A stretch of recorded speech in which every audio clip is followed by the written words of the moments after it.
Saudações, bem-vindos a mais uma atualização profética. E desta vez eu quero mostrar para vocês algo fantástico, algo interessante que está acontecendo agora. Nós vemos aqui direto do Catholic News Agency. É dito: Vaticano convida teólogos protestantes e ortodoxos a debater o primado petrino na Basílica de São Pedro, isto é, de 20 de outubro de 2022. Isto é um pouco chocante.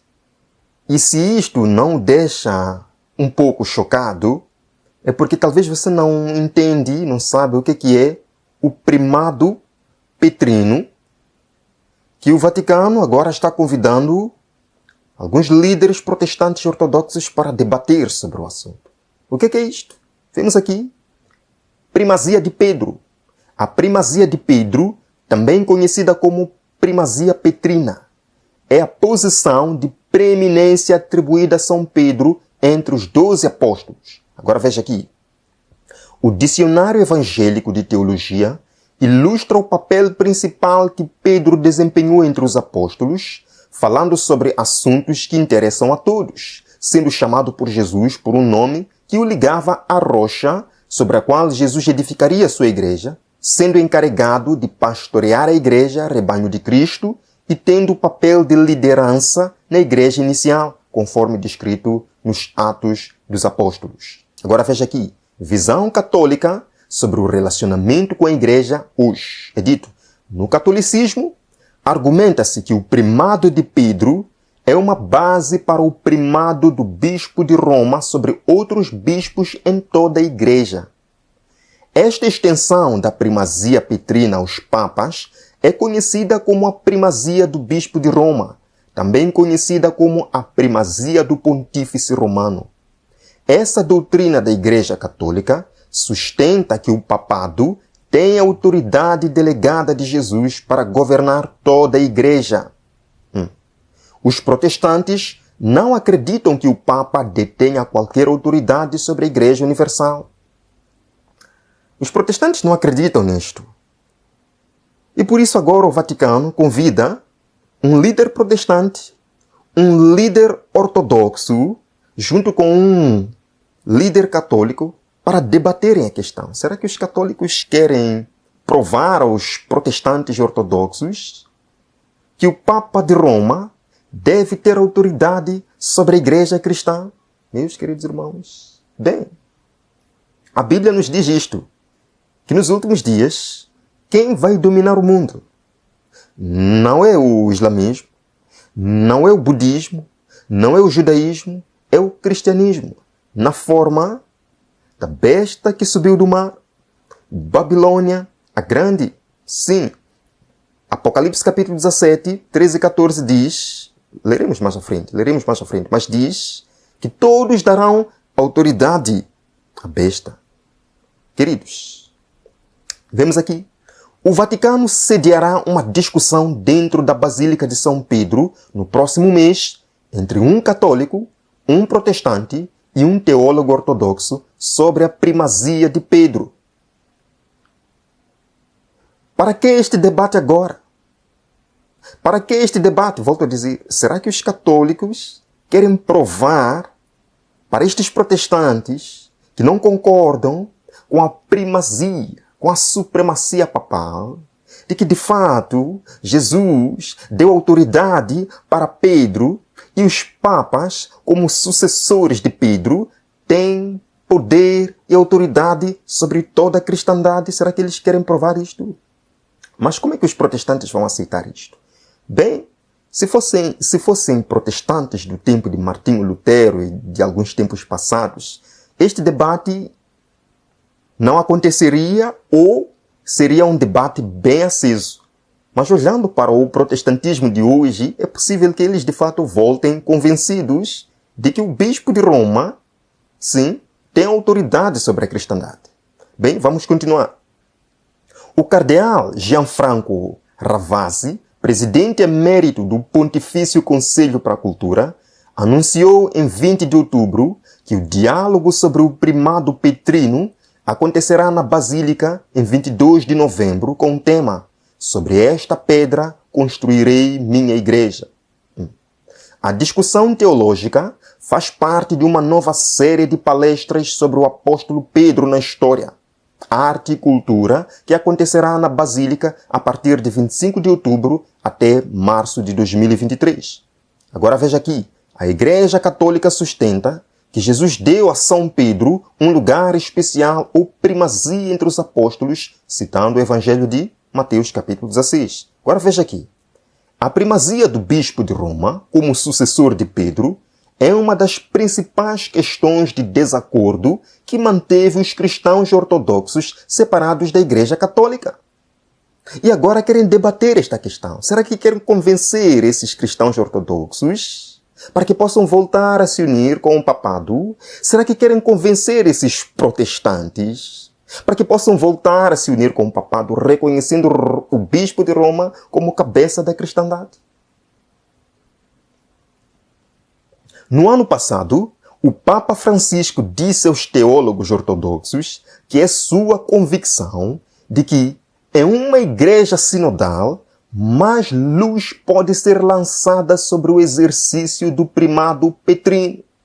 O que ele disse? O que o Papa Francisco disse? Que em uma igreja sinodal, mais luz pode ser lançada sobre o exercício do primado petrino, do exercício da autoridade papal na cristandade. Em uma entrevista coletiva no Vaticano, Ravasi sublinhou que a nova série de palestras não é apenas para os crentes que desejam encontrar a razão da esperança que há neles, mas também visa alcançar os não católicos. Interessante isto. O objetivo é alcançar também os não católicos. Então, é um evangelismo. Este debate é um evangelismo para toda a cristandade. O cardeal disse que Jean Lorenzo Bernini, o arquiteto-chefe da Basílica de São Pedro, imaginou a colunata da Basílica como dois braços que poderiam abraçar não apenas os católicos de todo o mundo, mas também aqueles que eram hereges ou de outras religiões. E eles vão se encontrar exatamente lá dentro, na Basílica de São Pedro. Os três. Um protestante, um líder protestante, um líder ortodoxo cristão e outro líder católico vão se encontrar na Basílica de São Pedro, aonde o arquiteto Lorenzo Bernini disse que serviria como um braço para abraçar não apenas os católicos, mas os hereges. Os hereges. Protestantes ortodoxos hereges. E outras religiões, diz aqui, meus queridos irmãos. Agora, o Papa Francisco vem dizendo que nós não podemos fazer esse tipo de coisa. Lembram? Já mostrei para vocês. A peste do proselitismo que impede o diálogo. Papa diz, unidade dos cristãos não tolera proselitismo nem marcha aré. Isso é interessante, porque o Papa está dizendo que a unidade dos cristãos não tolera proselitismo, procurar convencer as pessoas a abraçarem sua fé. Mas o que é que nós estamos vendo aqui? Neste debate que eles vão fazer na Basílica de São Pedro, o que é que eles estão fazendo como católicos? Não é procurar convencer aos protestantes, não é procurar convencer aos ortodoxos cristãos que Roma, que o bispo de Roma, que o Papa de Roma tem autoridade sobre a cristandade. Isto não é fazer prosélitos? Amados irmãos, o Vaticano não divulgou os nomes dos teólogos que falarão na discussão sobre o primado petrino em novembro na Basílica, cuja fundação é construída sobre o túmulo de São Pedro. De que a Basílica de São Pedro se encontra no túmulo do apóstolo Pedro é uma conversa longa, é uma história longa. Precisaríamos de muito tempo para tratar disto. Mas eles dizem aqui que o Vaticano não divulgou os nomes desses teólogos que participarão desse debate, desta discussão. Não está dizendo o nome do teólogo protestante. Não está dizendo o nome do teólogo ortodoxo cristão. Apenas diz o nome do teólogo católico. Bem, será que eles vão pegar teólogos já preparados que simplesmente vão lá para aceitar que de fato Roma tem autoridade, que o bispo de Roma tem autoridade sobre a cristandade. Queridos irmãos, volto a dizer, se fosse o protestantismo de alguns anos atrás, de algumas décadas atrás, este debate seria aceso.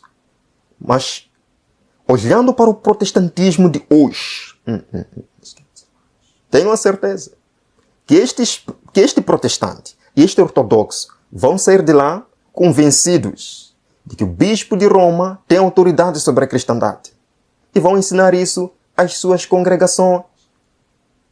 Queridos, eu quero fazer um refresh aqui com vocês. Estas coisas já aconteceram há um tempo atrás, mas quero fazer um refresh. Por exemplo, em 2014, um homem, infelizmente, perdeu a vida, foi na América dizendo: todos vocês aqui são católicos. Sim. Só para recordar. Sabemos que nos primeiros 1000 anos houve uma só igreja, chamada Igreja Católica, e a palavra católica quer dizer universal, não quer dizer romana. Católico, se você é nascido de novo, levante sua mão se você é nascido de novo. Você é católico. Somos católicos. Então, tivemos um cisma no final do primeiro milênio, surge a Igreja Ortodoxa, Oriente e Ocidente, duas igrejas. Depois, 500 anos mais tarde, veio Lutero com os seus protestos. 3 igrejas em 1500 anos.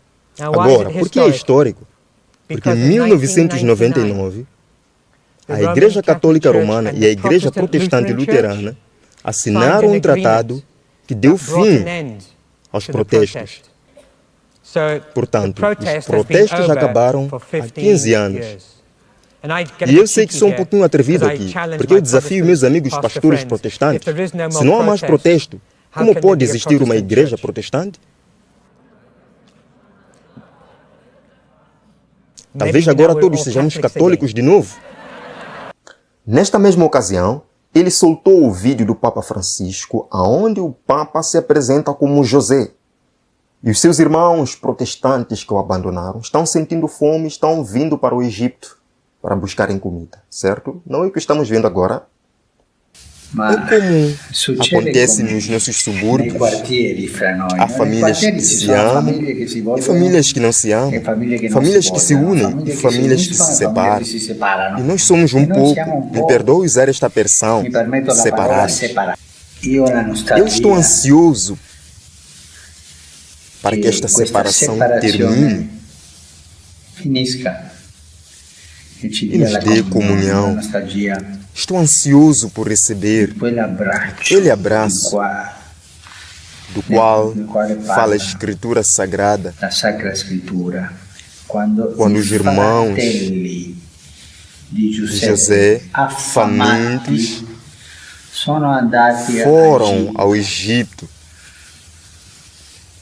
compraram para poder comer. Foram lá comprar e tinham dinheiro, mas não podiam comer o dinheiro. Isto é um milagre da união começou. Ele vai terminar bem este milagre da unidade. Obrigado, Senhor. Nós te abençoamos. Nós recebemos a tua bênção. É muito importante para nós. E te abençoamos com todo o nosso coração. Te bendizemos com toda a nossa alma. Te bendizemos com toda a nossa força. E agradecemos, Senhor. Agradecemos a Deus por você. Então, todos nós declaramos juntos: seja abençoado. Vamos lá, outra vez, todos juntos. Seja bendito. Amém. Amém. Amém. Amém. Vemos líderes protestantes americanos dizendo a mesma coisa. Que Roma mudou. Temos que abraçar Roma agora. Temos que nos perdoar. Queridos.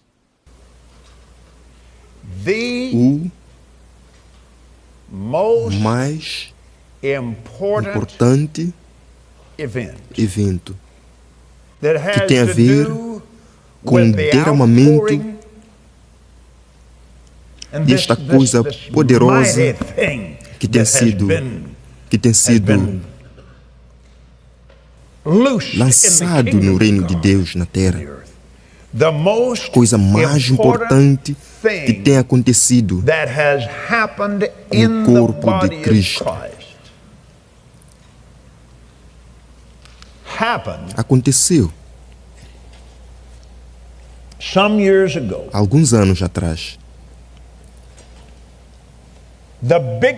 A maior separação da igreja na história. Quando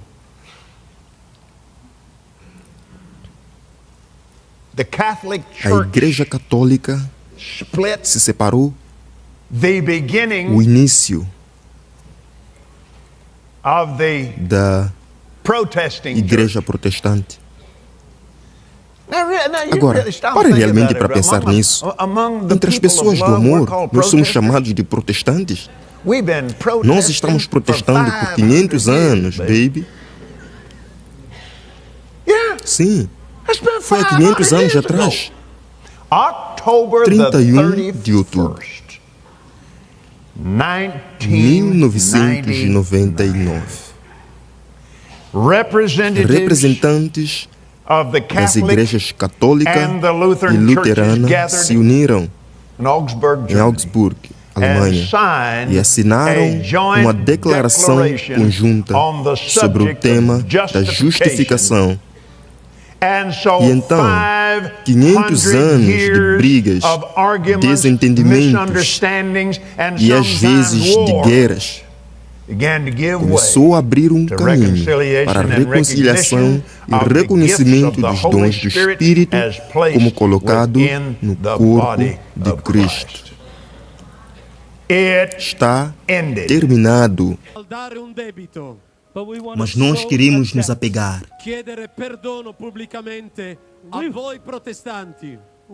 Queremos pedir a vocês, protestantes,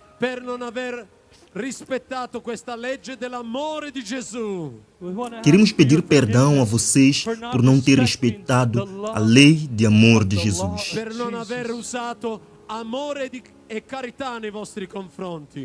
Por não ter respeitado e não demonstrar amor em nossos conflitos. E nesta humildade,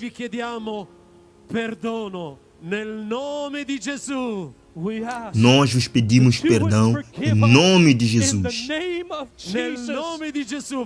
Em nome de Jesus, irmãos e irmãs, orai por nós. Por favor, dê-nos vosso perdão, a vossa misericórdia.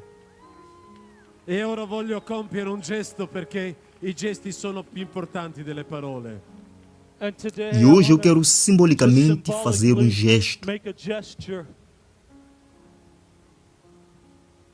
Avrei voluto lavare i piedi, ma non è molto pratico.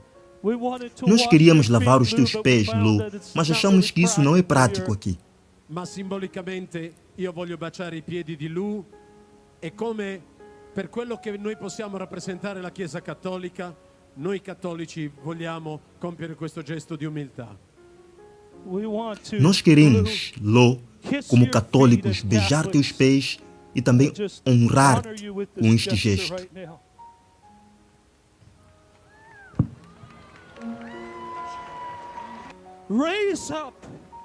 Levantem-se todos os católicos do mundo.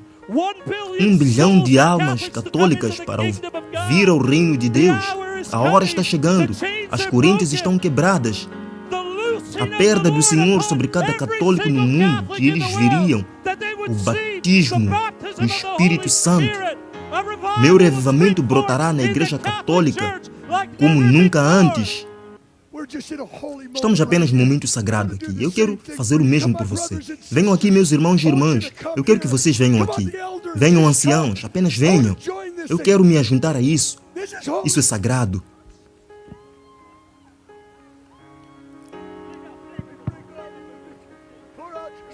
Signore, io ti ringrazio. Jesus, eu te agradeço. Porque estás rompendo o espírito de divisão. Tu preparas um grande reavivamento. Eu digo, se for um destes teólogos protestantes que irá nessa discussão, meus queridos irmãos, o protestantismo, de fato, acabou. Lemos aqui.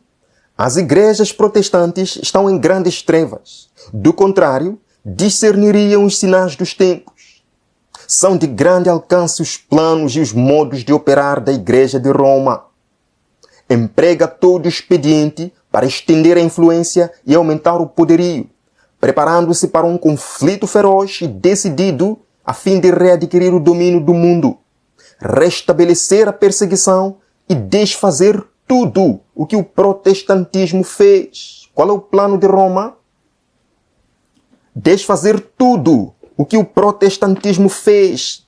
Restabelecer a perseguição. Estamos vendo nesse caso, amados irmãos. Por que eles estão convidando líderes protestantes que já estão se apostatando da palavra de Deus para este debate? Não é simplesmente para serem convencidos de que o bispo de Roma tem autoridade, de que o bispo de Roma é a rocha, de que Pedro é a rocha que sustenta a Igreja Católica e que a Igreja Católica é a mãe de todas as outras e que todas devem se submeter a Roma. Mas a Bíblia nos diz, primeira carta do apóstolo Paulo a Coríntios, capítulo 3, verso 11, nós lemos aqui. Porque ninguém pode colocar outro alicerce, outra rocha, além do que já está posto, que é Jesus Cristo.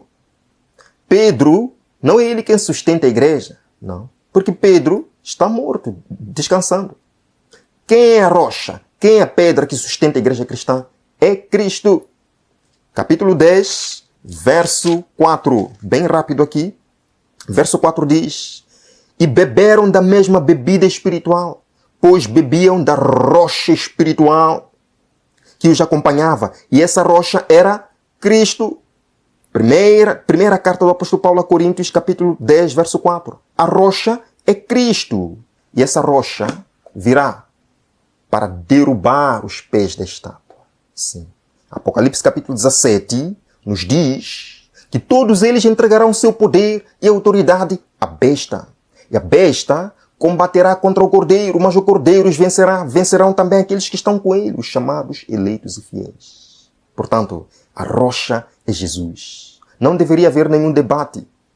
Mas nós estamos vendo, as profecias estão nos levando para lá, meus irmãos. E nós precisamos estar preparados para protestar. Sim, o protestantismo não acabou.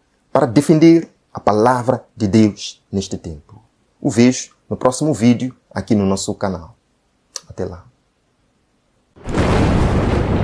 No mundo, existem dois movimentos em curso com o objetivo final de aplicar o decreto dominical de forma universal. O primeiro movimento se deu início em 2013 e foi classificado de Movimento da Convenção dos Estados, cujo objetivo é mudar a Constituição americana, devolvendo o direito ao povo e devolvendo à Constituição americana suas raízes bíblicas. O movimento foi pautado no artigo 5º da Constituição, no qual permite que 34 estados convoquem uma Assembleia Constituinte. A previsão dos juristas conservadores foi realizada em um prazo máximo até 2027, onde os 34 estados se empenharão na mudança da Constituição. O segundo movimento no mundo em curso para a aplicação do decreto dominical de forma universal se deu início em 2015, após o lançamento da carta papal Laudato Si. O objetivo do movimento Laudato Si, a partir de 2021, no dia 14 de novembro, com o lançamento da plataforma de ação Laudato Si, foi lançado uma linha de tempo, uma plataforma de 7 anos, no qual o primeiro ano seria gasto com planejamento, seguido de 5 anos de ações e encerrando com o ano sabático, dedicado somente à guarda do domingo. Para saber mais desses dois movimentos em curso, foi desenvolvido nesse livro. a contagem regressiva para o fim. Para saber mais, adquira esse livro de forma gratuita, solicitando nos comentários. E será enviado para você o link para você ter acesso de forma gratuita e estar por dentro dos acontecimentos finais. Aproveite agora mesmo.